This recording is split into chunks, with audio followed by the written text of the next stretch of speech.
দারুণ ইন্টারেস্টিং আজকের ভিডিওটা হতে চলেছে। ভিডিওর মধ্যে বেশ ভালো ভালো কিছু টপিকস নিয়ে আলোচনা করেছি, রিসেন্ট ব্রেকিং নিউজ বলেছি এবং ইনফ্রা রেল, তারপরে আমরা ইভি, তারপরে আমরা ডিফেন্স, এগুলোর উপর সুন্দর সুন্দর বিষয়গুলো নিয়ে আলোচনা করব।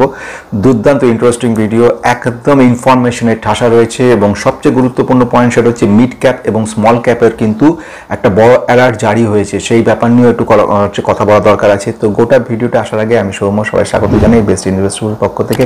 নতুন যারা রয়েছে অবশ্যই লাইক করে দেবে, সাবস্ক্রাইব করবে এবং শেয়ার করে দেবে, যাতে কিনা প্রত্যেকের কাছে ইনফরমেশনগুলো পৌঁছে যায় বাংলা ভাষাতে পারে এবং তাতে কিনা সকলে লাভবান হতে পারে। যত বন্ধুরা আমরা যত ইনভেস্টেড হব, যত আমরা কমিউনিটি তৈরি হবে, যত মার্কেটে আমরা ইনভেস্ট থাকবো, তত নলেজ বাড়বে, সঙ্গে সঙ্গে আমরাও একটা বড় টাকা কিন্তু নিজেদের ঘরে তুলে নিতে পারবো। আমি যেটা নিজস্বভাবে বিশ্বাস করি, একটা টাকাকে ভালো পরিমাণ টাকা ইনভেস্টেড করবে মার্কেটে এবং সেটা যেন জরুরি না হয় আগামী 10 বছর 15 বছর যে টাকাটা তোমার না লাগে, ঠিক সেইটুকু টাকাই কিন্তু এখানে ইনভেস্ট করবে এবং ডাউন হলে ভয় না পেয়ে সেটা রেখে হোল্ড করবে এবং লং রানে গিয়ে তোমার একটা ভালো প্রফিট পাবে। এতে তোমার সুবিধা কী হবে? ট্রেডিংয়ের টেনশন তোমার থাকবে না, ট্রেডিংয়ের ট্যাক্সের যন্ত্রণা তোমার তুলনামূলক অনেক কম থাকবে, প্রতি বছরে তোমার চাপ নিতে হবে না এবছরে কত ট্যাক্স হবে, সামনের বছর কত ট্যাক্স হবে। একদম লং রানে রেখে দাও। ট্যাক্স সবাইকে দিতে হয়, ইটস আনএভিটেবল, মৃত্যু এবং ট্যাক্স দুটোই আনএভিটেবল, সুতরাং দিতেই হবে সেটা। কিন্তু এই নিয়ে চাপ, মার্কেটে ওঠা পড়া নিয়ে টেনশন, এইগুলো থেকে একদম বিরত থাকার জন্য, কারণ প্রত্যেকে আমরা কিন্তু নিজেরা একটা না একটা কাজ নিয়ে ব্যস্ত রয়েছি। সুতরাং কখনো আমাদের পক্ষে কেউ টিচার, কেউ ডাক্তার, কেউ প্রফেসর, কেউ অন্য জায়গায় কাজ করছে, কেউ অ্যাকাউন্টস নিয়ে রয়েছে, বিভিন্ন জায়গায় বিভিন্ন যতজনের সঙ্গে আলাপ হচ্ছে তখন এক একজন তারা ইনভেস্টেড থেকে ব্যাংকের এফডির থেকে যেন বেটার কিছু রিটার্ন আমরা পেতে পারি, এই ধরনের মানসিকতা নিয়ে আমরা যেন এখানে থাকি।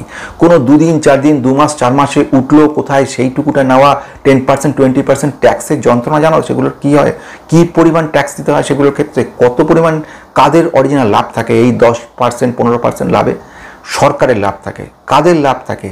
লাভ থাকে সেই সব ব্রোকারদের ক্ষেত্রে।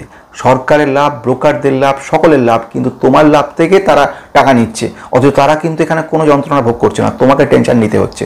প্রতিটা স্টক যাতে ইনভেস্ট করছো পরের দিন কি পরের মাসে, সেই স্টকটা যে তোমাকে আপওয়ার্ড মুভমেন্ট দেবেই বা যখন থেকে কিনছো তারপরেই আস্তে আস্তে চলে যাবে ওপরে, এরম গ্যারান্টি আজ পর্যন্ত পৃথিবীতে কেউ দিতে পারে না। আমি বারংবার এই কথাটা বলি, একমাত্র মিথ্যাবাদী এবং ভগবান ছাড়া কেউ জানে না আগামী দিন সকালে কোন স্টকটা কোথায় গিয়ে উঠবে, কেউ জানে না।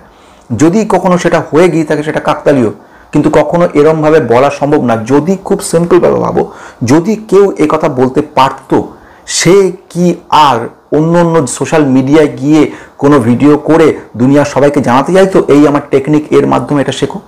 না, এর পিছনে অন্য গল্প রয়েছে, সেটা আমি যাবই না। আমার বক্তব্য যেটা সেটা হচ্ছে এইভাবে হয় না। যত বড় বড় বিনিয়োগকারী আছে তাদের সঙ্গে যদি তুমি একটু একটু করে পড়তে থাকো তাদের সম্পর্কে, এই জন্যই বলি বইগুলো পড়া ভীষণ জরুরি। তো বই পড়ার কথা বলতে মনে পড়ে গেল, সেকেন্ড বইটা বিনিয়োগের বর্ণমালা, অনেক দামি বইটা, 600 টাকার ওপরে দাম পড়ে যাচ্ছে বইটা। তো বইটা যিনি লিখেছেন তার বক্তব্য বা যিনি করেছেন সেই উপরে আমি এবার একটু নিজে পড়াশোনা করছি বইটাকে। এরপরে বইটা কেমন সেটা তোমায় জানাবো এবং তারপরে যেরকম বুঝে তাকে সেই বইটা আমি গিফট করব। চলে আসছি ট্রেডিংয়ের ঘটনা নিয়ে।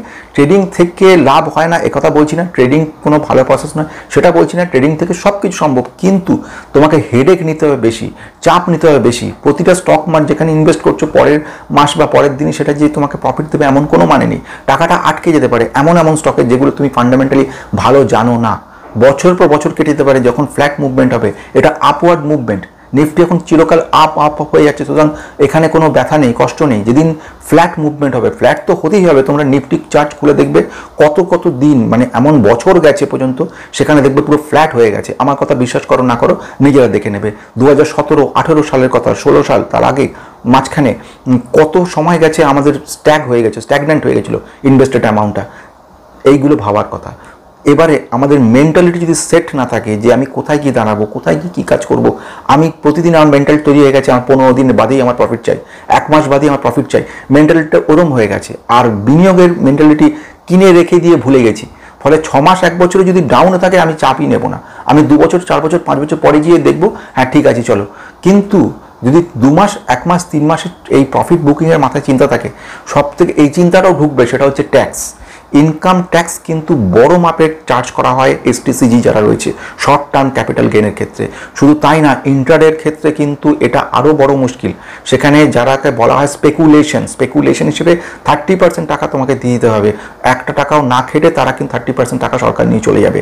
এসটিটি চার্জেস আছে, বিভিন্ন রকম চার্জেস মধ্যে পড়বে একটার পর একটা। আলটিমেটলি ঘরে যে পার্সেন্ট টাকা আনবে সেটা তুমি টোটাল রিস্ক নিয়ে গ্লোবাল মার্কেট, ওয়ার্ল্ড মার্কেটটাকে তোমাকে স্টাডি করতে হবে সবসময়। কোন দিন কোন স্টক কোন মার্কেটে গিয়ে ফেসে যাবে কেউ জানে না। আসা যাক, প্রথম যে ইন্টারেস্টিং জায়গাটাতে আমরা আসতে চলেছি, তার মধ্যে আমি ফার্স্ট কথা যেটা বলবো সেটা হচ্ছে রেলওয়ে সেক্টরকে নিয়ে বলবো।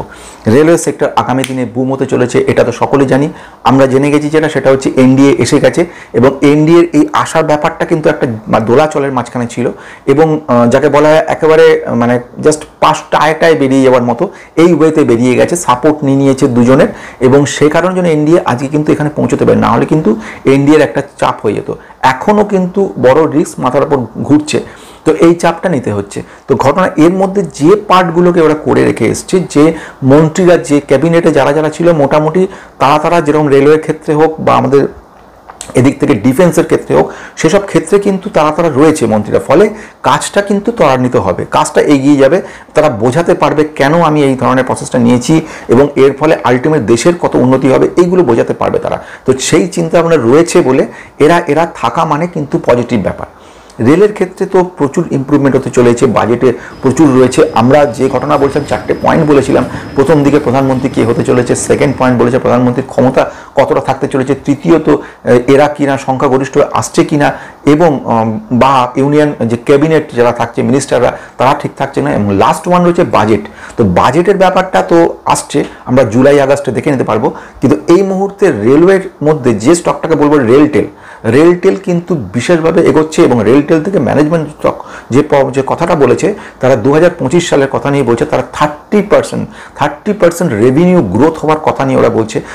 এর ফলে আগামী দিনে কিন্তু রেলটেল আর একটা বড় ম্যাজিক দেখাতে চলেছে। এই মুহূর্তে ওদের অর্ডার বুক 4600 কোটি টাকা রয়েছে এবং ওরা বলছে এই 4600 থেকে 40% অর্ডার ওরা রেভিনিউতে জেনারেট করবে। অর্থাৎ আমি যে টাকাটা পাচ্ছি, যে টাকাটা আমি সেলস থেকে বিক্রি বাট্টা করে যেটা পেলাম, সেটা কিন্তু পুরোটাই কিন্তু প্রফিট নয়, তার মধ্যে থেকে সবগুলোকে বাদ দিতে হচ্ছে। তো 60% এরা বলছে বাদ দিয়ে দেওয়ার পর 40% ডাইরেক্ট রেভিনিউ জেনারেট করবে, মানে 1800 থেকে 1900 কোটি টাকা কিন্তু এরা রেভিনিউ জেনারেট করতে চলেছে আগামী 2025 সালে।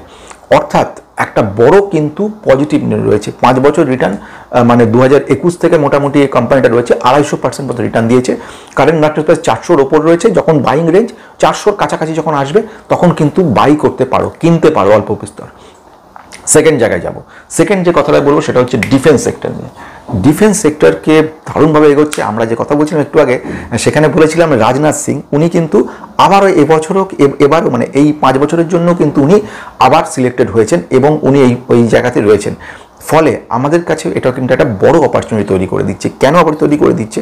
কারণ উনি যে দারুণ সুন্দর সুন্দর, তোমাদের নিশ্চয়ই মনে রয়েছে, একটা এয়ারক্রাফট ক্যারিয়ারের কথা বলছে, 3 থেকে 5টা এয়ারক্রাফট ক্যারিয়ার। একটা ক্যারিয়ার বন্ধু প্রচুর খরচ সাপেক্ষ ব্যাপার এবং বিশাল সময় সাপেক্ষ ব্যাপার। কিন্তু যে চায়নার মানে চীনের আধিপত্য ভারত মহাসাগরে যাতে কমানোর জন্য কিন্তু বিশেষভাবে প্রয়োজন পড়ছে, সেগুলো হচ্ছে এইসব ক্যারিয়ারগুলোর। তো এইসব ক্যারিয়ার মানে এয়ারক্রাফট ক্যারিয়ার বলা হয় এগুলোকে, সেইগুলো ভীষণভাবে প্রয়োজন পড়ে। তো সেই হিসেবে কাজ চলছে, ভালো কথা। এবারে উনি যে এইবারে সেকেন্ড টাইম যখন ইলেক্টেড হয়ে এসছেন, হয়ে উনি যে বক্তব্যটা রেখেছেন, প্রথম উনি জোর দিয়েছে আত্মনির্ভর ভারতের উপরে, মানে ভারতকে আস্তে আস্তে নিজে স্বাবলম্বী। একটা সময় পর্যন্ত ম্যাক্সিমাম আমাদের যে টাকাটা আমরা আসতো মানে ট্যাক্স থেকে এটসেট্রা থেকে, সে সমস্তটা কিন্তু আমাদের একদিকে তেল কিনতে খরচ হয়ে যেত, আরেক দিকে হচ্ছে অস্ত্র কিনতে খরচ হয়ে যেত। কারণ প্রচণ্ড প্যানিক সৃষ্টি হয়েছিল, আমাদের প্রতিবেশী দেশগুলো রীতিমতো কখন আক্রমণ করে এই ভয়ে আমাদেরকে অস্ত্র কিনতে বাধ্য হতে হয়েছিল। ফলে আমেরিকা থেকে হোক, রাশিয়া থেকে হোক, আমাদেরকে প্রচুর পরিমাণে কিন্তু অস্ত্র কিনতে হতো। এখন মানে ভারত সরকার আমরা দেখছি প্রায় 5-7 বছর ধরে নিজে ইন্ডিজিনিয়াসলি তৈরি করার কথা বলছে, পিএলআই দিচ্ছে, দেশীয় কোম্পানিগুলোকে মোটিভেট করার চেষ্টা করছে এবং তার ফল কিন্তু আমরা পেতে শুরু করে দিয়েছি। কোম্পানিগুলো তাকিয়ে দেখো, HAL মানে হিন্দুস্তান অ্যারোনটিক লিমিটেড কিভাবে দৌড়চ্ছে কোম্পানিটা, এবং ওভারভ্যালু বলে যে শব্দটাকেই উড়িয়ে দিয়েছে। কেন উড়িয়ে দিয়েছে? কোনো কনসেপ্টের মাথা বানেনি, কারণ কনস্ট্যান্টলি এতে কিন্তু বিনিয়োগ হয়ে চলেছে। আমি আসবো পরের প্রশ্ন, কোন জায়গাটাতে বলতে চাইছি মিড স্মলের ব্যাপারটা নিয়ে আসছি, আগে ব্যাপারটা ইনফরমেশনগুলো দিয়ে নিই। এইবারের বক্তব্য হচ্ছে যে ডিফেন্স এক্সপোর্ট কিন্তু বাড়াতে চলেছে। কখন ডিফেন্স এক্সপোর্ট বাড়ে? ডিফেন্স এক্সপোর্ট বাড়ে সে কারণ হচ্ছে যখন কিনা আমাদের দেশে এত পরিমাণে অস্ত্র তৈরি হয়, যখন আমরা নিজেদের জন্য রেখে তারপরে আমরা বিক্রি বাট্টা শুরু করি, তো সেই এক্সপোর্টের পরিমাণ ওরা বলছে রেকর্ড হতে চলেছে। অর্থাৎ মানে আমরা দেখেছি 2024 সাল, ফাইন্যান্সিয়াল 2024 মানে 1 এপ্রিল 2023 থেকে 31 মার্চ 2024, এই একটি বছরের মধ্যে 32.5% কিন্তু এক্সপোর্ট বেড়েছে, অর্থাৎ প্রায় 21,083 কোটি টাকা কিন্তু এক্সপোর্ট হয়ে গেছে। এই টার্গেটটাকে মিস্টার রাজনাথ সিং উনি যেটা বলতে চাইছেন, বলে এটা আমরা কিন্তু বাড়াতে চাইছি। এই 21,000 কোটি টাকার যে এক্সপোর্ট, এটা রেকর্ড ছিল, আমরা সেই রেকর্ডটাকে আগামী 5 বছর টার্গেট রেখেছি, অর্থাৎ 2029 সালের মধ্যে, 28-29 সালের মধ্যে টার্গেট রেখেছে, সেটা হচ্ছে 50,000 কোটি টাকা, 50,000 ক্রোর্সে কিন্তু পৌঁছতে চলেছে আগামী 5 বছর টার্গেট। ফলে শুধুমাত্র গভর্নমেন্ট নয়, প্রাইভেট যেসব অর্গানাইজেশন ডিফেন্স সেক্টরে রয়েছে তারা কিন্তু একটা প্রাণ ফিরে পাচ্ছে, ফলে তারা দৌড়ানো শুরু করে দিচ্ছে। এবং গভর্নমেন্ট যেটা বলছে, তারা একটা ব্যাপার ছিল প্রাইভেট সেক্টরের কোম্পানিগুলো, তারা বলছিল যে স্যার আপনারা শুধু যেসব অর্ডারগুলো আসছে ম্যাক্সিমাম আপনারা নিয়ে নিচ্ছেন, মানে গভর্নমেন্ট সমস্ত নিয়ে নিচ্ছে, তো কেন আমরা পাবো না? তাহলে আমাদের তো অসুবিধা হয়ে যাচ্ছে। তো এইবারে যে নতুন একটা নিয়ম যেটা বলেছে বা যে প্রসেসটা বলছে, 45% যেটা আসবে অর্ডারগুলো, ম্যাক্সিমাম আমরা মানে 45%টা আমরা তোমাদের দিয়ে দিচ্ছি, 55% সরকার সে প্রোডাকশন করবে, 45% তোমরা। ফলে কিন্তু প্রাইভেট যেগুলো রয়েছে সেগুলোকে কিন্তু নজরদারি বাড়াও, সেগুলো কিন্তু আগামী দিনে দারুণভাবে বাড়তে চলেছে। তুমি একটু যদি নজর দাও, হিন্দুস্তান অ্যারোনটিক লিমিটেডকে আমরা ভুলতে পারি না, তেজাস হেলিকপ্টার, তারপরে আমরা জানি সেটা এয়ারক্রাফট মেনটেন্যান্স, এইসব কাজগুলোর জন্য হিন্দুস্তান অ্যারোনটিক লিমিটেড শুধুমাত্র এ নয়, মিসাইলসও তৈরি করছে, ইন্ডিজিনিয়াসলি প্রচুর পার্টস তৈরি করছে। এগুলো হলো গভর্নমেন্টের কথা বলছি। আমি সেকেন্ড বলবো সেটাও গভর্নমেন্টের আরেকটা company BDL, Bharat dynamic limited, এরা কিন্তু মিসাইলের ব্যাপারে প্রচুরভাবে এগিয়ে। যেরকম আমি বলতে পারি যেটা মিসাইল, ব্রাহ্মোস মিসাইল কিন্তু শুধু ভারতে এত পরিমাণ তৈরি হয়েছে এবং এত পাওয়ারফুল, সেগুলো কিন্তু ইন্দোনেশিয়া, আর্মেনিয়া প্রচুর অলরেডি এদেরকে কিন্তু সাপ্লাই করা শুরু করে দিয়েছে। এবং চায়নার হাত থেকে বাঁচার জন্য আতঙ্কিত হয়ে তারা ভারত থেকে সস্তায় রীতিমতো ভালো ভালো ওয়েপনগুলো কিনছে। এই ওয়েপনের লিস্টের মধ্যে বড় একটা লিস্ট রয়ে গেছে, তার মধ্যে মিসাইল যেরকম রয়েছে, তার মধ্যে আর্টিলারি কিছু অস্ত্র রয়েছে, কিছু রয়েছে হেলিকপ্টার, এবং কিছু রয়েছে যাকে বলা হয় নাইট ভিশনস, কিছু রয়েছে এরকম ধরনের অস্ত্র, বিভিন্ন রকম অস্ত্র কিন্তু ইন্ডিয়া থেকে কেনা শুরু করে দিয়েছে এবং ভবিষ্যতে ডিমান্ড আরও বাড়বে। আমি যদি আরেকটা কোম্পানির কথা নিয়ে এই মুহূর্তে বলি, সেটাও মাজাগাও ডকও কিন্তু ভীষণভাবে এগোচ্ছে। এমনি এগোচ্ছে না, প্রচুর অর্ডার দিচ্ছে ভারত সরকারের যেহেতু কোম্পানি, সেজন্য ভারত সরকারের পক্ষ থেকে প্রচুরভাবে এদেরকে কিন্তু সুযোগ সুবিধা দেওয়া হচ্ছে, ইমপ্রুভমেন্ট হচ্ছে। আমি আরেকটা কথা বলবো, কোচিন শিপওয়ার্ড এও ভালো রয়েছে, গার্ডেন রিচ এরাও ভালো রয়েছে। মানে আমি বলতে চাইছি ডিফেন্স সেক্টরে কম বেশি সকলেই পাবে, এবং যারা প্রথম দিকে থাকবে তারা বেশি পাবে। যেটাকে আমি আরেকটা কোম্পানি বলবো ডেটা প্যাটার্নও অসম্ভব ভালো এবং ভবিষ্যতে ভালো রয়েছে, ভালোভাবে রয়েছে। এবং কথা বলবো কি, প্রাইভেটের মধ্যে কিন্তু এমটার টেকনোলজিকে ভুললে চলবে না, তারা এগোচ্ছে। শুধু তারা ডিফেন্স বলে না, অ্যারোস্পেসের উপর কাজ রয়েছে, শুধু অ্যারোস্পেস না, যেটাকে আমরা বলবো মানে রিনিউয়েবল এনার্জি, সেখানে এরা কাজ করছে, ক্লিন এনার্জি তার উপর কাজ করছে, নিউক্লিয়ারের উপর কাজ করছে, প্রিসিয়াস ইনস্ট্রুমেন্টসগুলো তৈরি করছে, ভালো কাজ করছে। সোলার ইন্ডাস্ট্রিজ কিন্তু খুব ভালো ভবিষ্যৎ রয়েছে, প্রাইভেট কোম্পানি কিন্তু ভালো জায়গা রয়েছে। আর একটা কোম্পানির কথা বলবো, পারাস ডিফেন্স। আমি এর আগেও বলছিলাম কোম্পানিটা কিন্তু মুভ বেশি করেনি, অদ্ভুত ব্যাপার, অন্য স্টকগুলো মুভ করেছে, এদের মুভমেন্টটা দেখো কম, এদের কিন্তু ফান্ডামেন্টাল ওদের থেকে তুলনামূলক কম, কিন্তু এও কিন্তু এগোচ্ছে। ভবিষ্যতে আমি একেও দেখবো ইমপ্রুভমেন্ট হতে।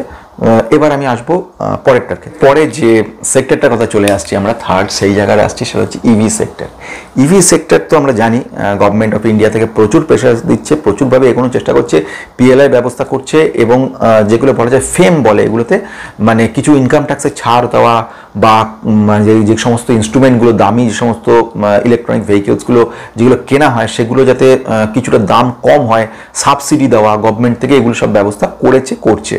এখন আজকে বক্তব্য যেটা, সেটা হচ্ছে যেরকমভাবে আমরা জেনেছি আগে প্রচুর পরিমাণে কিন্তু এক্সপোর্ট করতে হয় তেল, মানে আমরা যেটাকে বলতে পারি ফুয়েলস, তো এই ফুয়েলসগুলোকে এক্সপোর্ট করার জন্য ভারতের একটা বড় অংশ কিন্তু চলে যাচ্ছে, খরচ হয়ে যাচ্ছে, বেরিয়ে যাচ্ছে, যেগুলো ভারতের দেশের নিজের কাজে লাগতে পারতো। তো সেইগুলো কমানোর জন্য ইভির দিকে নজর দিয়েছে এবং সে কাজটা খুব ভালো চলছে। আজকের কাজ ওয়ার্ড উইজার ইনোভেশন। ওয়ার্ড উইজার ইনোভেশনকে নিয়ে বেশ কয়েকজন টেনশনে পড়েছে। মার্কেট এক নম্বর প্রথম হচ্ছে ডাউন হওয়া শুরু হয়েছে, অনেকে এটা নিয়ে চিন্তিত। সেকেন্ড ওয়ান সেটা হচ্ছে সেটা কথাটা বক্তব্য সেটা হচ্ছে যে প্রোমোটাররা সেল করে যাচ্ছে, এটাতে প্যানিক হয়ে যাচ্ছে। তো আমি যে বক্তব্যটা বলে রাখি সেটা ভালো করে শুনে নাও। এটা হচ্ছে ওদের মার্কেট ক্যাপিটালাইজেশন, যেটা মানে টোটাল মার্কেট হচ্ছে 1600 কোটির কম, 1600 কোটির মতো রয়েছে ওয়ার্ড উইজারের। অথচ যে অর্ডারটা ওরা পেয়েছে ফিলিপাইন্স থেকে প্রায় 10,000 কোটি টাকা মতো। এই যে 10,000 কোটি টাকা মতো এত বড় একটা অর্ডার এদের কাছে এসছে, অথচ তাদের ক্ষমতা রয়েছে মাত্র 1600 কোটি। ফলে তাদেরকে প্রচুর পরিমাণে এই যে সমস্ত রকম ইনস্ট্রুমেন্টগুলো কিনতে হবে, মোটরসগুলো কিনতে হবে, পার্টসগুলো সব ওরা তৈরি করে না, কিছু নিয়ে আসতে হয়, সেগুলো লাগবে, বড় এলাকা লাগবে, প্রচুর লেবার লাগবে। মানে এটা এলাহি কর্মযোগ্য হই শুরু হয়ে গেছে কাজ এদের।